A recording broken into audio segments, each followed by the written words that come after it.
Suicide জিনিসটা গুরুতর অপরাধ, আমরা সবাই জানি। এই সুইসাইড করার জন্য মানুষজন বিভিন্ন জায়গায় বিভিন্ন পন্থা অবলম্বন করে থাকে।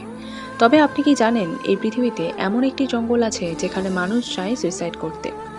আওকি গাহারা জাপানের ফুজি পর্বতমালার উত্তর পশ্চিমে অবস্থিত ৩৫ বর্গ কিলোমিটারের একটি জঙ্গল। এটি সি অফ ট্রিজ বা গাছের সমুদ্র নামেও পরিচিত।